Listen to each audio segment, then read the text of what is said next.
Es solo a partir del proceso colonial europeo en sus distintas fases cuando la historia de los pueblos de África, América y Oceanía se vertebra y sincroniza con la del Viejo Mundo, al que por defecto se toma como parámetro cronológico.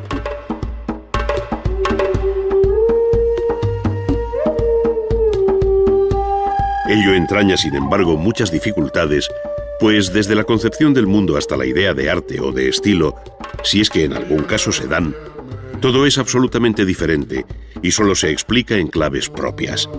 En otras palabras, no es trasladable el planteamiento de una historia sistemática del arte, al modo occidental, a otras áreas culturales que, como el África Negra y Oceanía antes de su descubrimiento, colonización y explotación por los europeos, no tuvieron escritura ni pasaron de un embrionario estadio neolítico, desconociendo la rueda y viviendo un régimen tribal de muy elemental estructura social.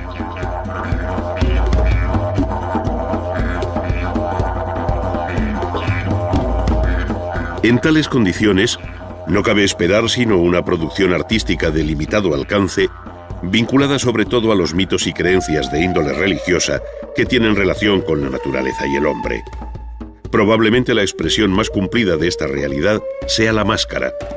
pero la máscara viva, pues la que hoy forma parte de una colección que se exhibe pulcramente en la vitrina de un museo,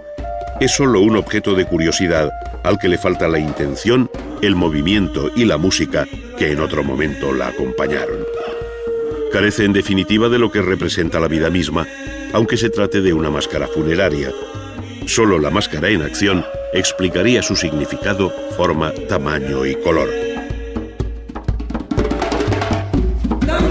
Análogos argumentos valdrían para explicar el rico mundo de máscaras, danzas, pinturas, tatuajes y adornos corporales de los pueblos de Oceanía, pues también en sus ritos y ceremonias el propio cuerpo humano llegó a convertirse en objeto artístico que se adornaba y enriquecía de las más variadas formas.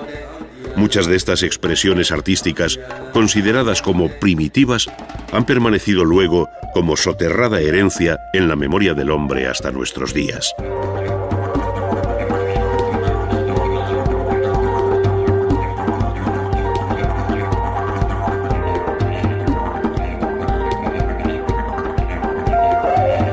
Aunque cualquier generalización resulta siempre arriesgada,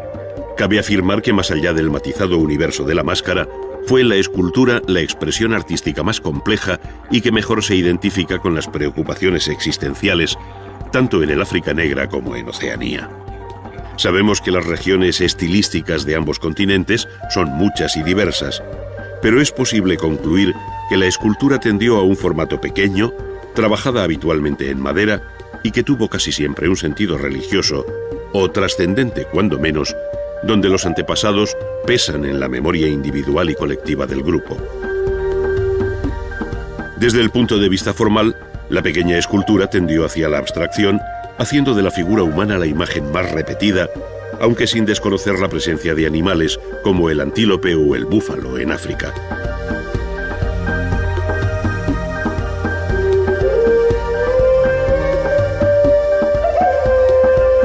Un peculiar sistema de proporciones que no está basado tanto en la realidad vista como en el significado que encarnan determinadas partes del cuerpo,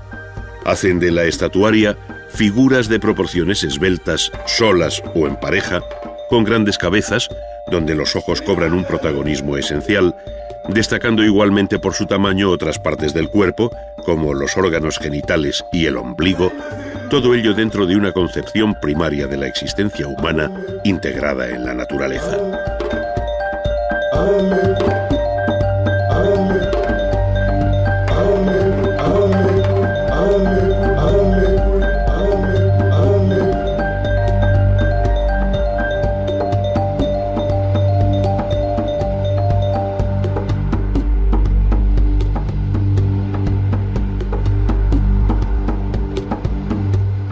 Muy diferente resulta el panorama en el continente americano, especialmente en el centro y sur,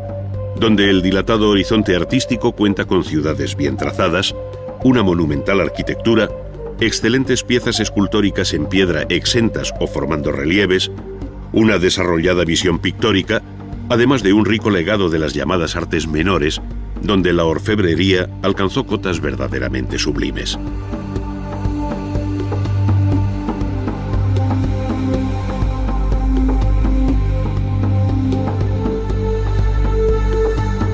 Sin duda ello se debe a una sociedad más compleja y desarrollada que conoció la escritura y un desarrollo técnico verdaderamente notable que tuvo en la cultura de los mayas, aztecas e incas sus índices más altos. Sin embargo, no fueron estos unos episodios aislados, sino que tienen su engranaje en una tupida historia cuyo calendario se sucede de acuerdo con un sistema propio de medir el tiempo.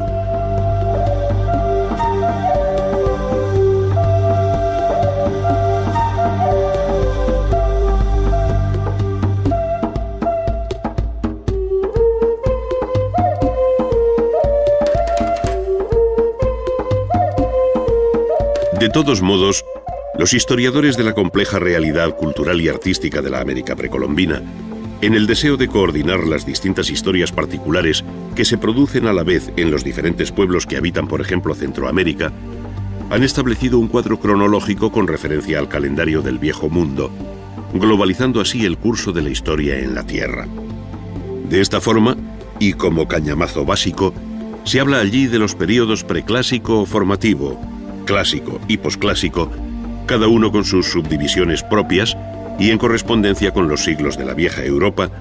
que permiten mostrar en paralelo las coincidencias en el tiempo de los toltecas y mixtecas, por ejemplo,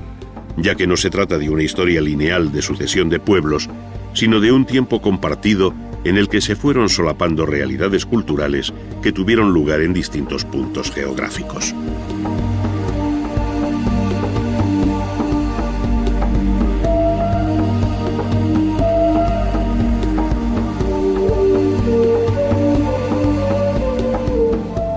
Concretamente, en el México antiguo, cuando todavía no habían desaparecido los olmecas del Golfo,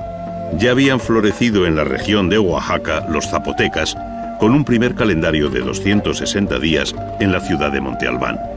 En paralelo habían surgido en otros lugares la cultura de Teotihuacán,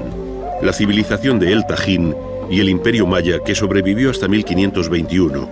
año en que los mayas quiché fueron vencidos por los españoles en la batalla de Utatlán, en tierras de la actual Guatemala.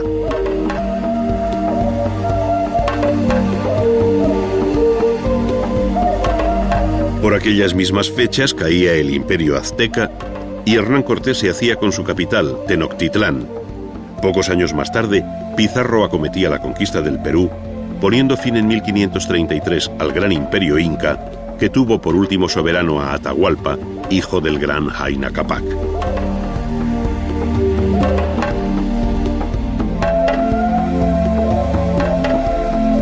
Terminaba así una larga y fructífera historia que aportó al mundo del arte algunos de sus capítulos más bellos, cuyo reconocimiento universal queda patente en la declaración como Patrimonio de la Humanidad de lugares como Teotihuacán, Palenque, Chichén Itzá, Uxmal, El Tajín y un largo etcétera, hasta llegar a Cuzco o a las cumbres de Machu Picchu, desde donde pudieran divisarse los horizontes más lejanos de aquella historia a la que se sobrepone la no menos fecunda de la etapa colonial española.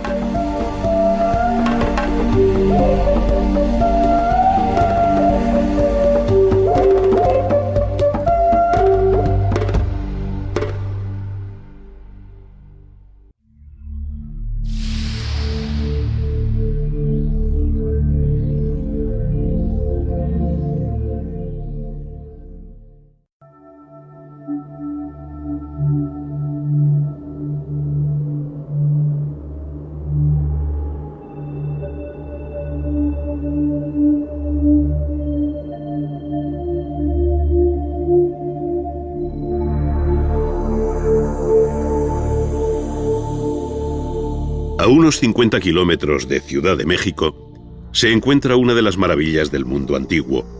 cuyo actual silencio, solo roto por las voces de sus visitantes, dista mucho del rumor urbano que emanaba de aquella imponente ciudad que llegó a ser Teotihuacán, la ciudad de los dioses.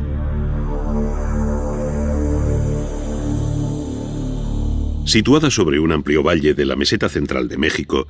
a más de 2000 metros de altura y bordeada por dos cadenas montañosas, cuenta con un río conocido hoy como de San Juan. La actual zona arqueológica en torno al centro ceremonial ocupa unas 200 hectáreas, pero en su momento de mayor expansión urbana, la ciudad debió alcanzar las 1500 hectáreas, una de las mayores ciudades del continente americano antes de la llegada de los españoles.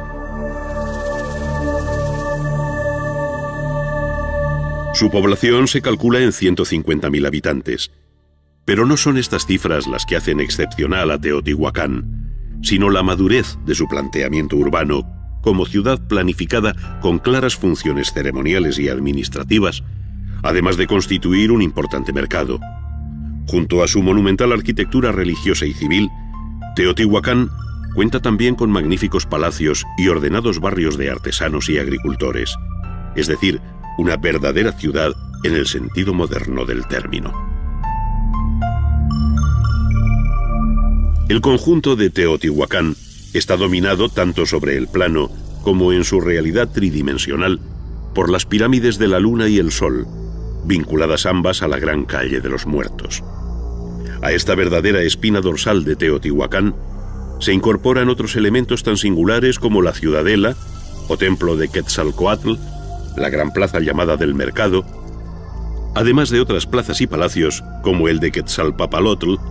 pirámides menores y finalmente en segunda línea, la más modesta pero no por ello menos ordenada, Ciudad de los Vivos. La concepción monumental de las principales construcciones, como la Pirámide del Sol, que alcanza 60 metros de altura sobre una base de unos 200 metros de lado. La bella composición simétrica del conjunto dominado por la calle de los Muertos, de algo más de 2 kilómetros de larga por 45 metros de ancha, con la Pirámide de la Luna como fondo de perspectiva, y la belleza exquisita de los elementos escultóricos y pictóricos que dulcifican toda esta arquitectura de cortantes y escalonados volúmenes, hablan del altísimo grado alcanzado por la cultura de Teotihuacán, comparable en este plano a los conjuntos urbanos de mayas y aztecas, con los que sin duda hay nexos de unión.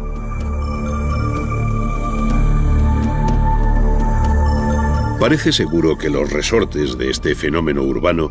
radican en que aquí recibieron un culto muy especial tanto Quetzalcóatl, el dios de la vida representado como una serpiente emplumada, como Tlaloc, el dios de la lluvia, al que se figura como una máscara con varios círculos en los ojos, tal y como aparecen ambos en la pirámide de Quetzalcóatl.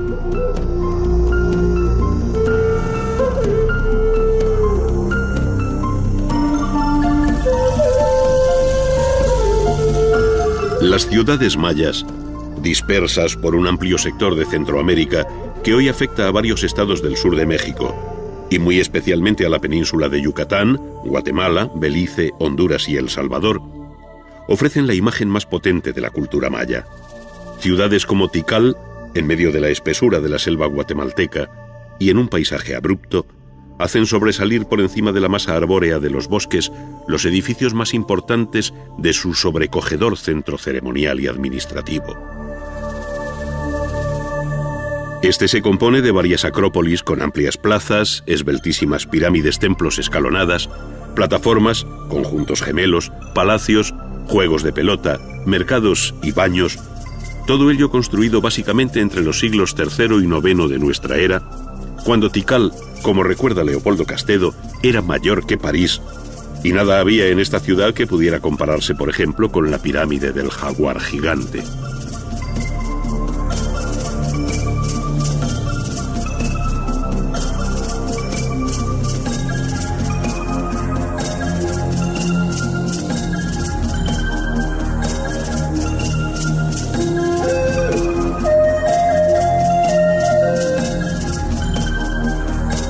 Entre las grandes ciudades mayas destacan nombres como el de Palenque, en las estribaciones de la Sierra de Chiapas,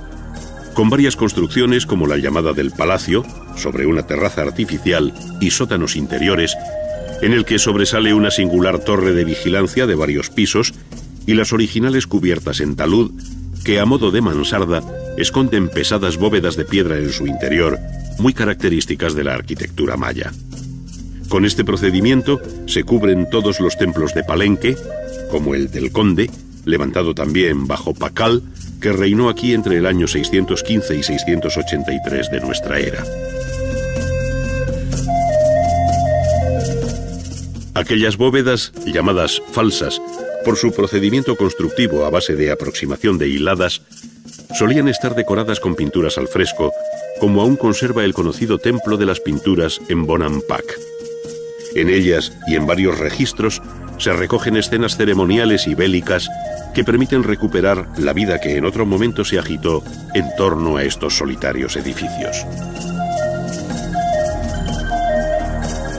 Tanto la pintura interior como la que exteriormente matizaba en otro tiempo los relieves de los templos y palacios hacen más atractiva si cabe la arquitectura maya, que en casos como la ciudad de Uxmal, al norte del Yucatán, desarrolló grandes frisos recubriendo buena parte de las fachadas, entre ellas la del Palacio del Gobernador, datado entre los siglos VIII y IX de nuestra era. La civilización maya comenzó a extinguirse hacia el año 1000, viviendo desde entonces hasta la llegada de los españoles bajo el dominio de otros pueblos procedentes del centro y norte de México, como los toltecas.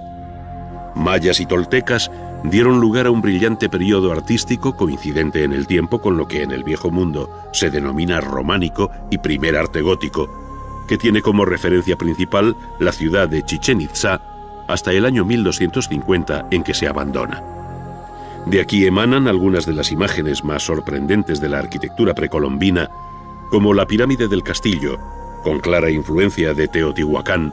muy diferente al templo de los jaguares que evidencia su origen maya.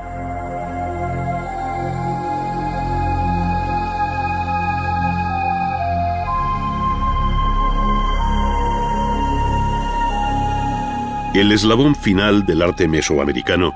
pertenece por entero al pueblo azteca que tuvo su capital en Tenochtitlán, fundada en 1345 sobre el lago de Texcoco y conquistada por Hernán Cortés en 1520.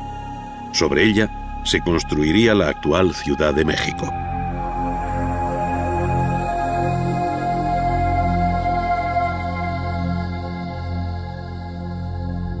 Para encontrar en América del Sur algo comparable en el terreno urbano y arquitectónico a lo visto en Mesoamérica,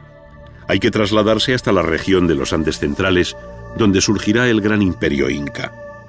No obstante, varias culturas preincaicas, ya en Chavín de Huántar, en Tiwanaco, en la orilla boliviana del lago Titicaca, en Chanchán, capital del reino de Chimor,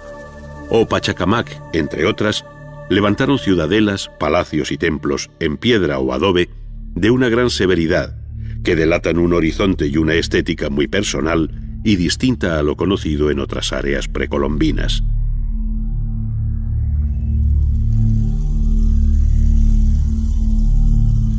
Sin embargo, fue con el imperio inca, o Tahuantinsuyo, que partiendo del valle peruano de Cuzco, llegó a dominar el altiplano y costa del Pacífico, desde el sur de Colombia hasta el centro de Chile, cuando se construyeron las obras más colosales con una técnica que todavía sorprende, entre otras cosas, por su perfección en el ajustado encaje de los elementos pétreos.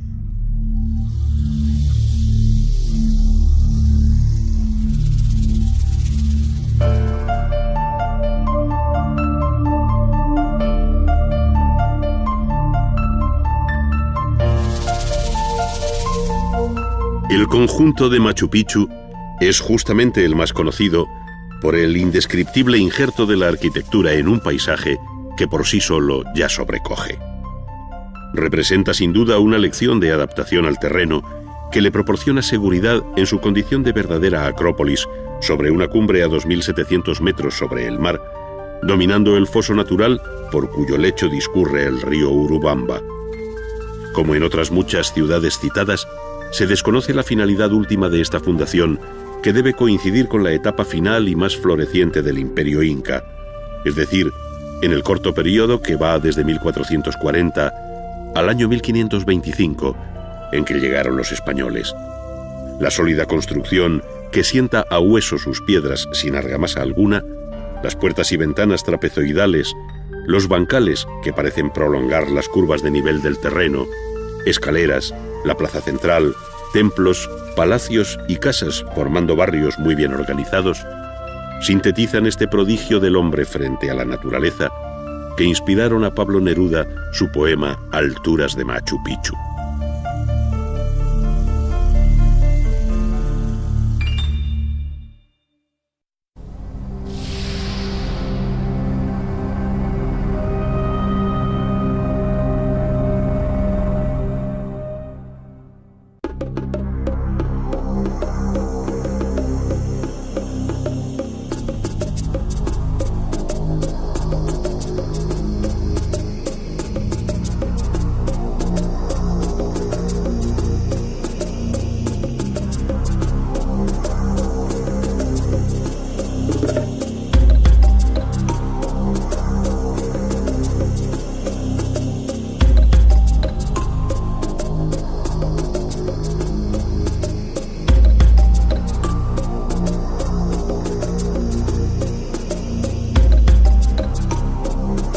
El arte del África Negra y Oceanía, más allá de su interés etnográfico, irrumpió en el arte occidental de un modo brusco de la mano de algunos de los hombres más significativos del arte moderno, como fueron entre otros Gauguin y Picasso.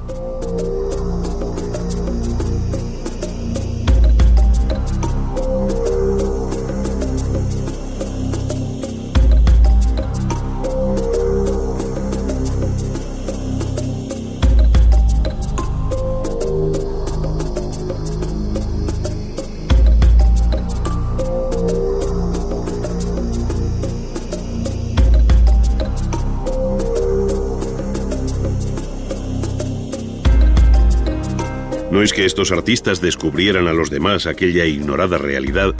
sino que vieron en su primitivo y original planteamiento nuevos argumentos formales y conceptuales para la renovación artística, al margen de la estereotipada historia del arte occidental.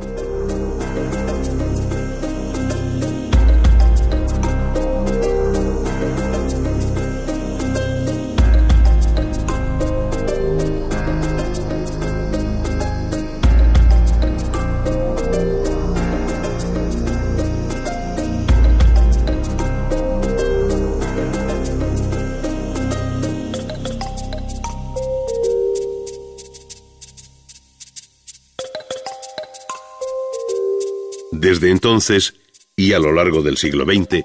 no ha cesado la admiración de las realizaciones escultóricas del arte africano, cuyo sentido religioso y uso ritual dan un interés muy específico a las estatuillas de terracota, bronce o madera, así como al amplio y enigmático mundo expresivo de las máscaras.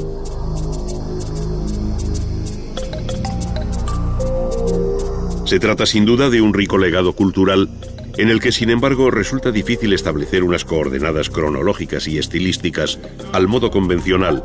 al carecer de una historia escrita sobre los diferentes pueblos que habitaron a lo largo de siglos la costa del Golfo de Guinea y las tierras que se extienden al norte y sur del Ecuador.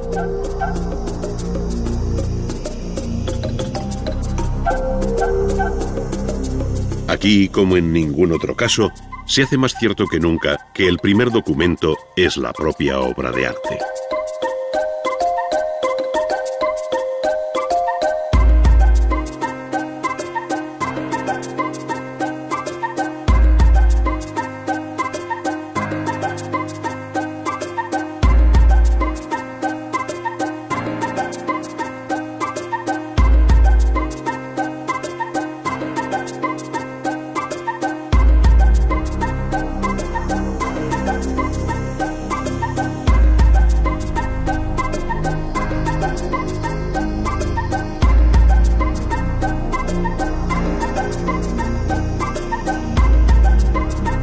El modo tradicional de acercarse a este complejo mundo cargado de matices locales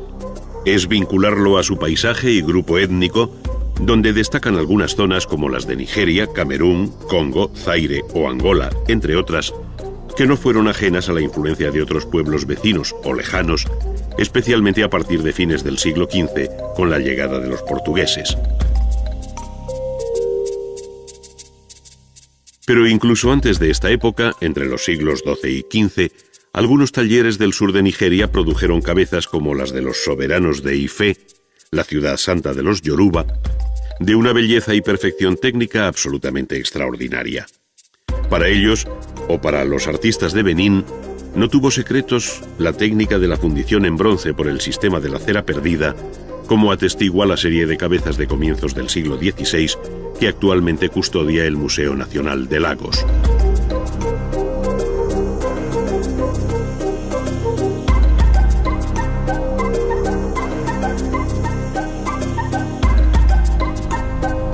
La arquitectura alcanzó escaso desarrollo en el África Negra y apenas si cabe reseñar algo más allá de las cabañas de madera constantemente renovadas.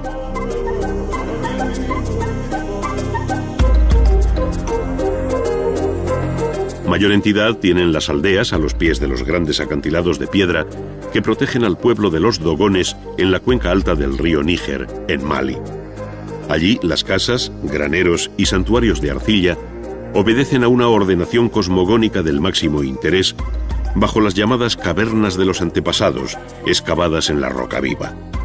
En este rupestre ambiente tienen lugar las ceremonias de iniciación de los jóvenes dogones, aprovechando los entrantes y salientes de la roca sobre cuyas paredes aparecen esquemáticas pinturas de carácter religioso.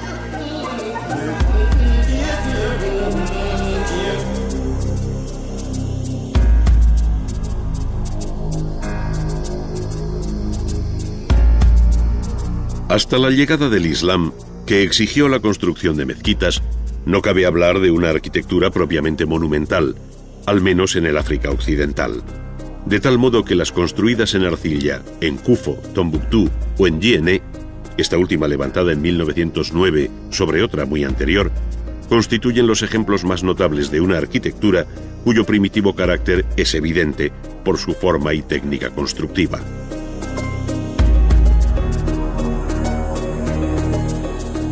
La misma línea del Ecuador que divide en dos el continente africano,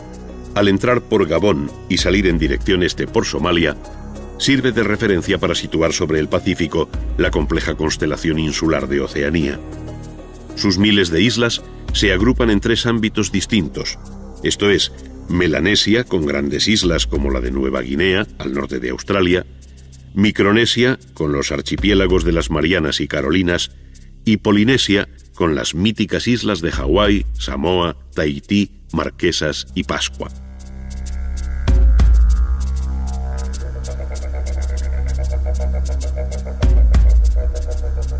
Tanto aquí como en el África Negra, el arte de las máscaras e idolillos se vincula al mundo de los dioses relacionados con la vida y la muerte, al cielo y la tierra, al culto a los antepasados, la lluvia, la fertilidad, la recolección, la guerra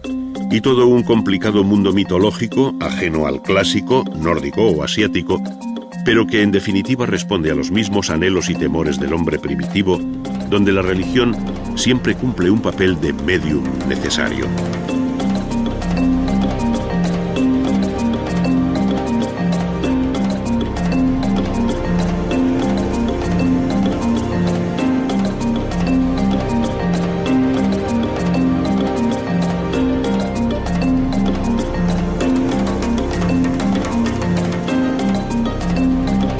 El sorprendente y variado paisaje artístico de Oceanía,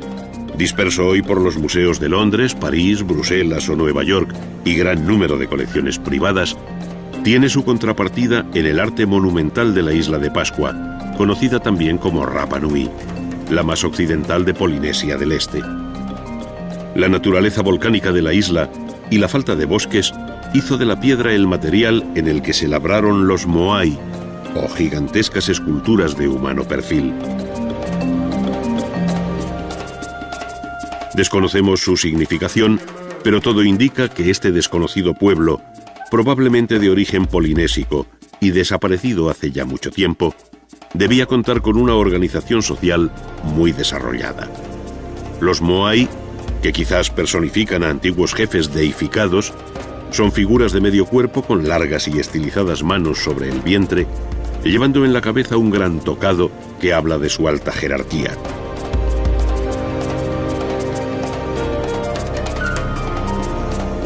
Hoy forman grupos en la costa frente al mar, como esperando atisbar en el horizonte del océano algo que les haga romper su mutismo. Pero fueron ejecutados en la roca viva a muchos kilómetros de su actual emplazamiento.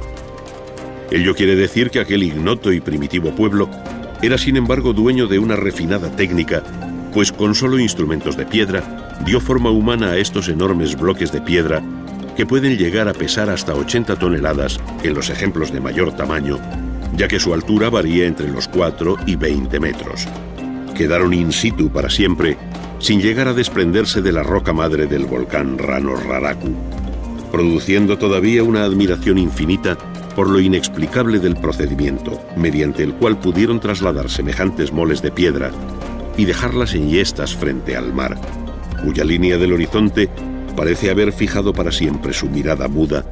silenciando todo cuanto nosotros desconocemos acerca de ellos.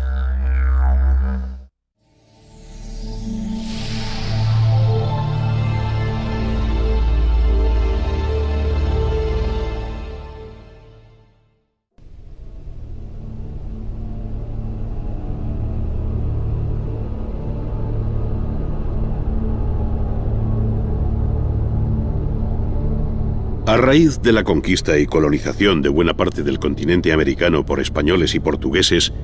se abrió en las Antillas, México, Centro y Sudamérica un nuevo periodo artístico en el que esta dilatada área geográfica se incorporó a las grandes corrientes estéticas del Viejo Mundo.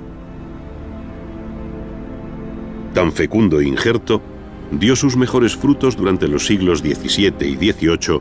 cuando el barroco iberoamericano creó un fascinante mundo formal donde junto a lo español y portugués en Brasil afloran matices de gran originalidad respecto a los modelos europeos debido a un fértil sustrato propio. Tal mestizaje artístico no es sino la expresión plástica de una sociedad compleja formada por indios, españoles, portugueses, criollos, mulatos, negros y toda suerte de situaciones intermedias que dieron un pálpito muy singular al arte colonial.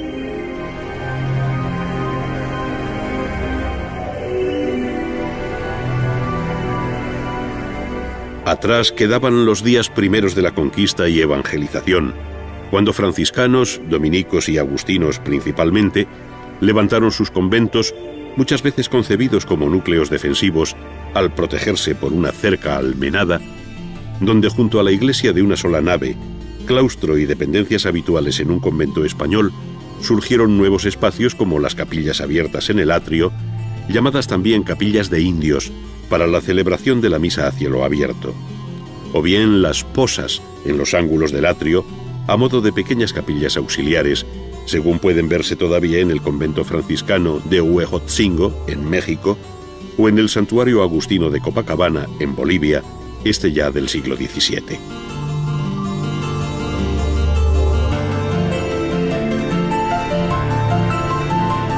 En el cambio de siglo, jugaron un papel fundamental la obra de las grandes catedrales, que como las de México o Cuzco, fueron concebidas en el siglo XVI, si bien su culminación alcanzó con frecuencia el propio siglo XVIII. Razones económicas, terremotos y otra serie de circunstancias adversas alargaron la construcción de estas formidables obras que muchas veces tuvieron que replantearse de nuevo. Los edificios de la ciudad de Antigua, en Guatemala, representan hoy el testimonio más lacerante de lo que fue la aventura constructiva en la zona sísmica de América por antonomasia, su espinazo andino, desde México hasta Perú. La expresiva imagen de sus bóvedas abiertas o destruidas, donde a veces solo subsiste la fachada, hacen innecesarias más palabras, pues allí, como en otros lugares, la arquitectura y la vida toda han sido sometidas periódicamente por la naturaleza a unas pruebas sobrehumanas.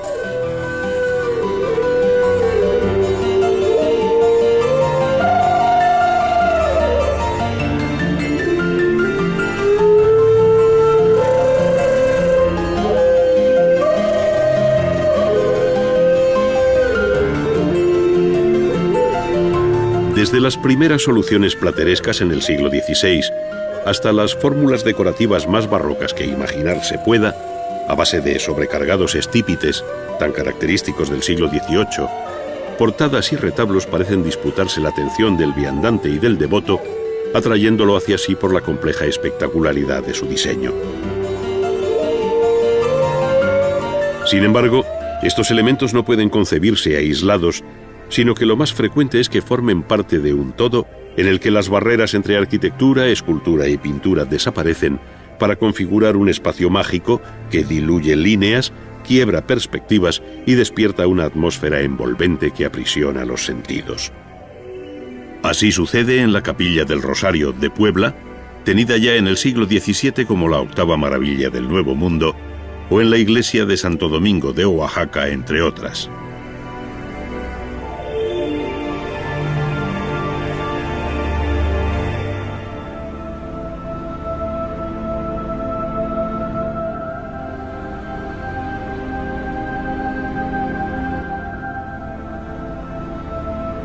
La propia pintura se hizo eco de estos interiores de la arquitectura religiosa, donde capillas e iglesias son con frecuencia escenario de algún acontecimiento milagroso, especialmente curaciones, dando luego motivo a su representación pictórica bajo la fórmula del ex voto.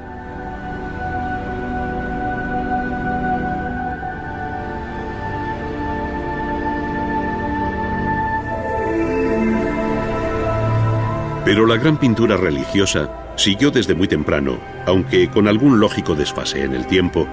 las líneas maestras del arte europeo, desde el manierismo al barroco, cuya presencia en América se apoya en obras importadas, en la actividad de los pintores españoles e italianos que viajaron a aquellas tierras, y en la influencia de los grabados flamencos, italianos y españoles, en los que se inspiraron los artistas locales para sus composiciones. De este modo se distinguen muy bien aquellas obras de gusto europeo de las que produjeron los pintores formados en los talleres locales, donde con frecuencia se percibe el eco de la pintura barroca sevillana, y que dieron lugar a escuelas tan diferentes como las de México, Guatemala, Santa Fe de Bogotá, Quito, Lima, Cuzco o Potosí de Bolivia, entre otras. Nombres como los de Villalpando, Cabrera, Miguel de Santiago, Vázquez de Arce o Pérez de Holguín encabezan una brillante nómina de artistas con los que se urdió la trama de la pintura hispanoamericana.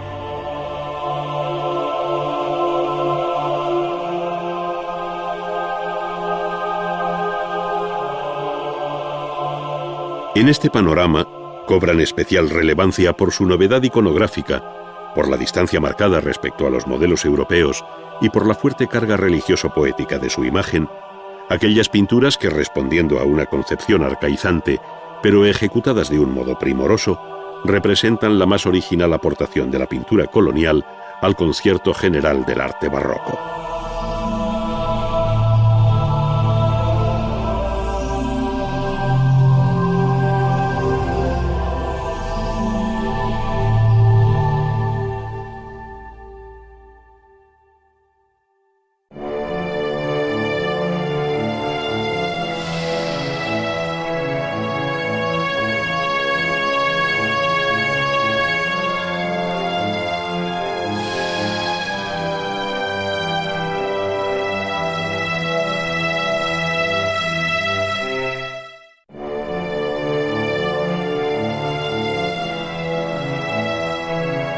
El dibujo siempre ha sido considerado como fundamento del arte, tanto en el mundo antiguo como en el moderno, en Oriente y Occidente, y de ello dieron buena cuenta civilizaciones milenarias como Egipto o más tarde Grecia y Roma. Pero fue a partir del Renacimiento cuando el dibujo cobró una especial importancia. Se crearon academias del diseño, como la que en Florencia estableció Cosme de Medici, mientras que Vasari dedicaba sus conocidas vidas a los maestros del dibujo, es decir, a los arquitectos, escultores, pintores, orfebres y demás artistas que tenían su común fundamento en el dibujo.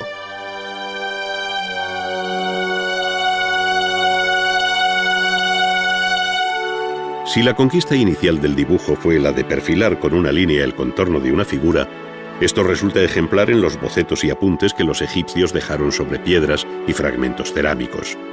El artista, con un elemental instrumento a modo de pluma afilada, pero que está hecho con un junco, pone en evidencia la seguridad de su mano, que debe vencer tanto la aspereza del soporte como lo rudo del utensilio.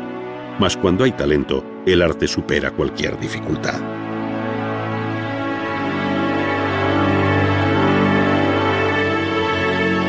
Otro tanto sucede con la superficie rugosa del papiro, ese gran hallazgo que antecedió al papel, hecho con el núcleo fibroso de aquella planta abundante en el Nilo que los griegos llamaron papiros. Con un instrumento análogo al anterior, aunque algo más fino, se dibuja la figura de un faraón con los símbolos del Alto y el Bajo Egipto, probablemente como estudio previo para una gran pintura mural. Decía Leonardo que para conservar con facilidad en la imaginación la forma de un rostro, es preciso conservar en la memoria distintas formas de boca, ojos, nariz, barba, cuello y otros detalles tomados de varias cabezas. En esta ocasión vamos a asistir a la ejecución de un dibujo al modo de Leonardo sobre un papel previamente teñido, utilizando la punta de plata.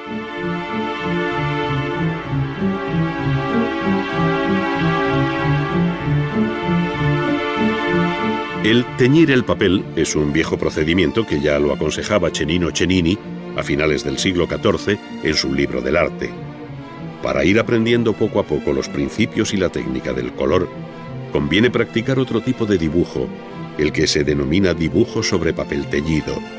Puedes hacer tus tinturas rosadas, violetas, verdes, azuladas, grisáceas o como te plazca, pues todas requieren el mismo temple y el mismo tiempo para moler los colores, y en todas se dibuja de la misma forma.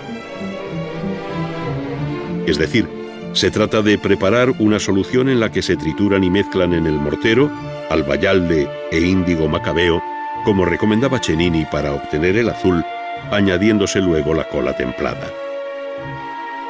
La mezcla obtenida debe ser muy líquida para que el pincel corra bien sobre el papel, que recibe por ambas caras varias manos en distintas direcciones, dejando un tiempo de secado entre una y otra aplicación.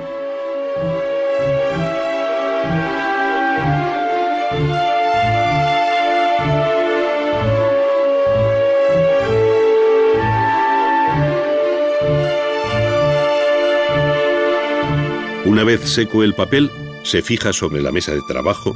y con punta de plata o lápiz de plomo, que antiguamente se hacía con 2 partes de plomo y una de estaño batidas a martillo, se inicia el dibujo. Entre los leves trazos iniciales de tanteo y el decidido dibujo final, va emergiendo la cabeza del que se cree estudio preparatorio para el San Pedro de la Última Cena, de Leonardo. El expresivo y detallado rostro del apóstol está dibujado originalmente en un papel teñido, cuyo tamaño apenas si excede los 14 centímetros de alto por 11 de ancho. ¡Cuánta belleza en tan poco espacio!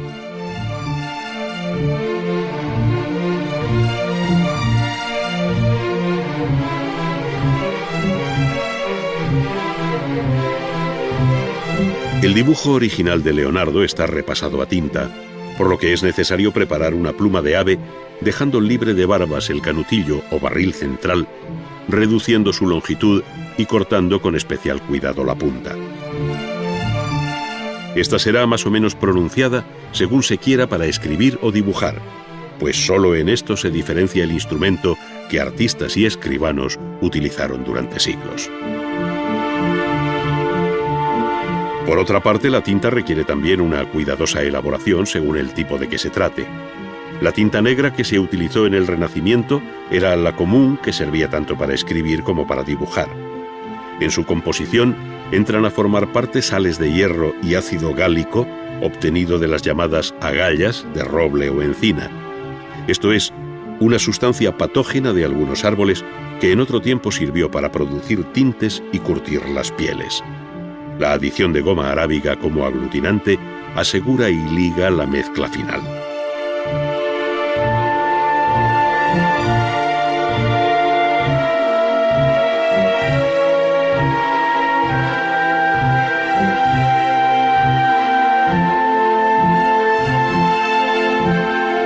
Con la misma seguridad que con la punta de plata, pero con más cuidado para que la tinta no eche a perder el dibujo, se van repasando las líneas y rasgos más expresivos de la cabeza, que con unos leves trazos adquiere mayor fuerza si cabe.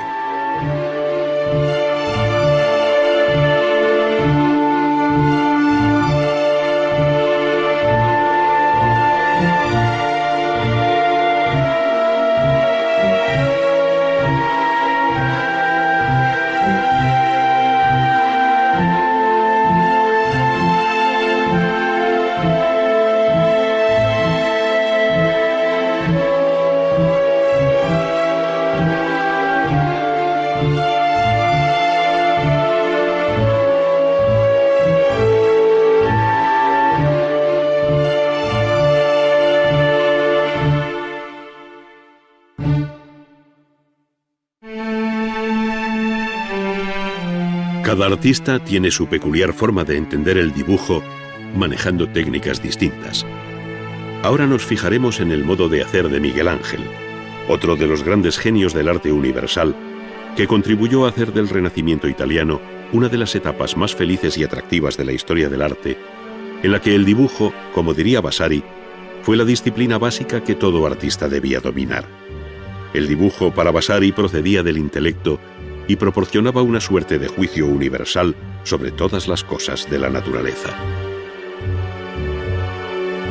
En esta ocasión, nuestro artista prepara el soporte de papel con el tamaño deseado, no dudando en asegurar su unión con una tira del mismo papel sobre el que luego dibujará a carboncillo.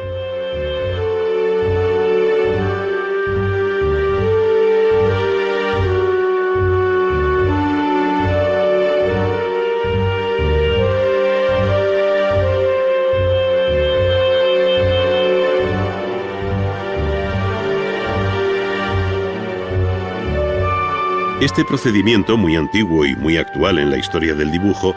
utiliza un pequeño bastón negro obtenido de la combustión lenta de pequeños palos de madera. Cennini aconsejaba meter los palos de sauce, aunque también se utilizaba el mirto, el nogal y el abedul, dentro de un puchero o cazuela tapada, dejándola sobre el fuego durante la noche hasta que se carbonizaran. De ahí el nombre de carboncillo. El dibujo a carboncillo permite no solo trazar los contornos de las figuras, sino acentuar las sombras, modelar y jugar con la luz de un modo rápido, permitiendo corregir con un trapo o limpiar con una pluma el polvo adherido al papel, rebajando así la intensidad del trazo.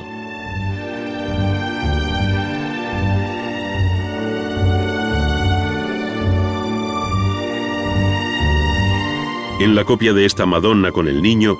puede observarse la fuerza con que Miguel Ángel interpretó los cuerpos infantiles, dotándolos de la corpulencia y musculatura propias de un adulto.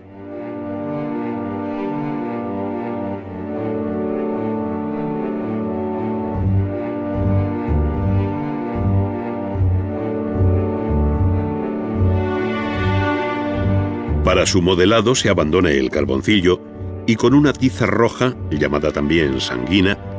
comienza a cubrir la superficie creando tejido epitelial, matizando sombras, realzando el volumen e introduciendo golpes de luz que con tiza blanca y la ayuda de un difumino hacen palpitar este fragmento del dibujo.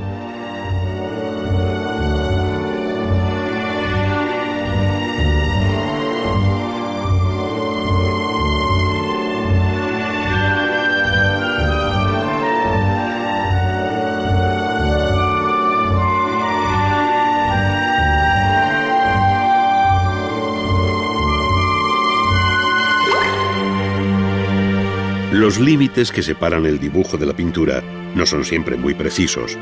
pues ya decía el gran pintor francés Ingres que el dibujo comprende las 3/4 partes y media de lo que constituye la pintura y que el dibujo lo contiene todo, excepto el matiz. Él se refería naturalmente a la base dibujada de la pintura, pero también pudiera suceder que por medio de procedimientos como la acuarela y sin encaje ni dibujo lineal previo, esta técnica empleada de un modo determinado, cuidando los bordes perfilados de los objetos y utilizando un solo color debidamente graduado, sea tenida por algunos como una suerte de dibujo. En este caso se remeda un paisaje debido al gran pintor y dibujante francés del siglo XVII, Claudio Lorena,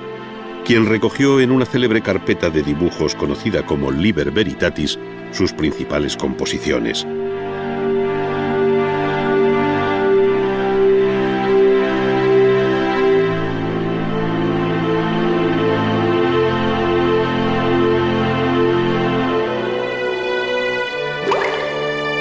La rompedora imagen de la producción artística del siglo XX, que tiende hacia el informalismo y la abstracción, incluso en el arte figurativo, se caracteriza por el modo libre de su técnica, mientras que apenas si varían sus instrumentos. En muy poco se diferencia el estudio de un pintor del siglo XVII de otro del siglo XX. Los pinceles de siempre, la misma tela, la trementina y el óleo, que ahora más cómodamente se puede adquirir preparado en un tubo.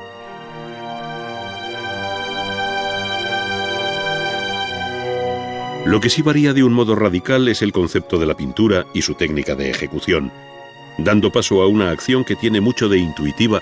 en la que el boceto y la obra acabada se identifican sobre el mismo lienzo. Así lo hicieron muchos de los grandes nombres de la pintura del siglo XX, entre los que cabe citar al escultor y pintor suizo Alberto Giacometti. Aquí se ve el modo de trabajar de este artista, que sin boceto ni dibujo previo, acomete un retrato femenino utilizando el pincel como si fuera un carboncillo, aunque en realidad se trate de una pintura al óleo. Sin duda, el movimiento de la mano y el pincel se asemeja más al de un dibujante que al de un pintor tradicional. Giacometti, como otros hombres de su tiempo, dio la espalda al procedimiento académico, viéndose en él también al escultor que fue, tendiendo a dar fuerza expresiva al dibujo sin apenas recursos cromáticos. Resulta muy significativo el modo de tratar la cabeza, zona a la que el pintor va y vuelve repetidamente, obsesionado por hacer visibles los rasgos ocultos del modelo que le parecen más característicos. Ello le lleva a borrar totalmente el rostro y volver a él, no tanto por una cuestión de perfección formal, como para conseguir el escondido objetivo de su ser. Giacometti decía con gran preocupación que cuanto más se trabaja en un cuadro, más imposible resulta acabarlo. Algo de esta angustia se percibe aquí, en aquel ir y venir al lienzo, donde se esconden otros muchos rostros que por exigencia e insatisfacción fueron condenados a su desaparición. Lejos de la pincelada fundida, del color matizado, de las veladuras y otros tantos recursos pictóricos comunes en la historia de la pintura, el grafismo de la obra insiste en la fuerza del trazo cruzado, yuxtapuesto y discontinuo. Y sin perder pie en la visión figurativa del objeto, el resultado parece pertenecer a otro mundo formal, fuertemente intelectualizado, que parece decir adiós a la naturaleza que en otro tiempo inspirara a Leonardo.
Bienvenidos a Ars Magna,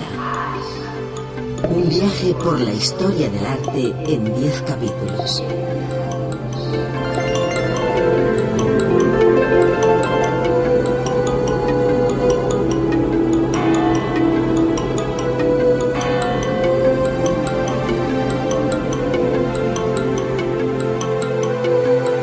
A través de sus contenidos podrán recorrer la evolución de las diferentes disciplinas artísticas, conocer el arte producido en los 5 continentes y descubrir las técnicas empleadas por pintores, escultores, artesanos y constructores.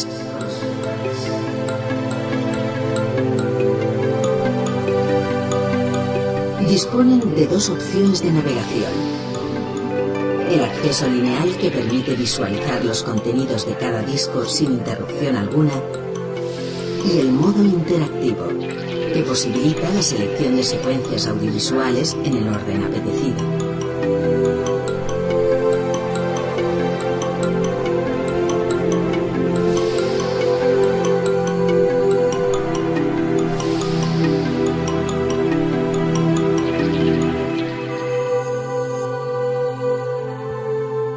Su mando a distancia les permitirá recorrer y seleccionar las opciones dispuestas en los distintos menús.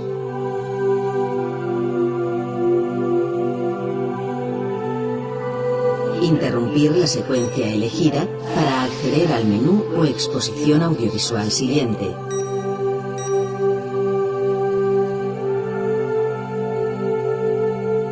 Cambiar el idioma de consulta sin interrumpir la secuencia en curso. Change the language sense interrompre la seqüència en curs. Y manejar su lector DVD como cualquier aparato de vídeo doméstico.